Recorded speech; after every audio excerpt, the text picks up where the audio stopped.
Hey, what's up everyone? I'm Erica from El Cruco, and this is not a bite-sized video. This is a long one. This is going to be a whole damn meal. I've seen something that really worried me on Facebook this weekend, so I need to talk about it, and I hope that a few people are willing to listen. So this post, it says, this is someone who says they need help. They went to see a doctor to get their ENG1, did all the tests, and the doctor said that one of their psychiatric medications for depression and anxiety excludes them from being eligible for a seafarer's medical. Apparently this person was told that if they can wean off their drugs successfully, the doctor will sign off on the certificate. So this person weaned off and did their courses, they say. So they spent a lot of money, obviously. On their return, supplied the doctor with their doctor's report stating that they're weaned off and now stable. But the ENG1 doctor told him or her that due to their depressive episode last year, they would still not be able to get an unrestricted certificate. And they have to wait 2 years. Now, this person is obviously very upset, so they were not informed of those exclusions on the initial visit, and feels like they were misled, and now they're stuck with a certificate with restrictions.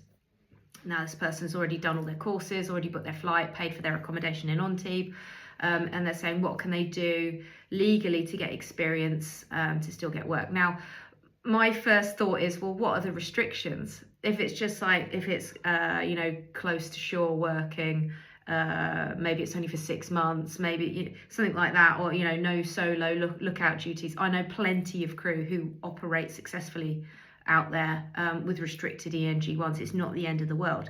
But the most worrying thing for me was that there are 69 comments on this post that I can see at the moment. I'm just having a little scroll.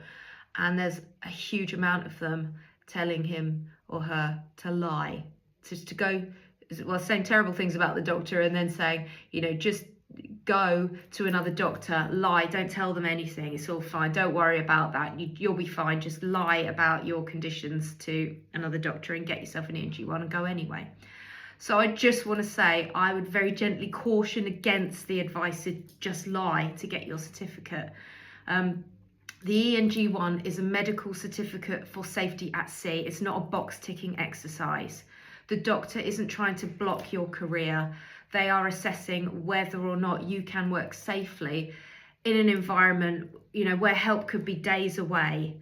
Plus the working hours, stress and isolation could be incredibly intense. So if somebody declares depression or anxiety, the doctor will often issue restrictions or ask for stability over a period of time before they can grant an unrestricted certificate. That's quite common, and it doesn't necessarily mean never, it just means not right now, okay?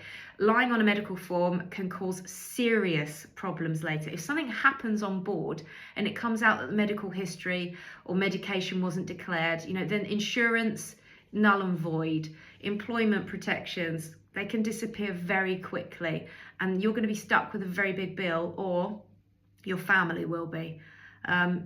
Crew are usually required to declare medications on board to the captain or the medical officer.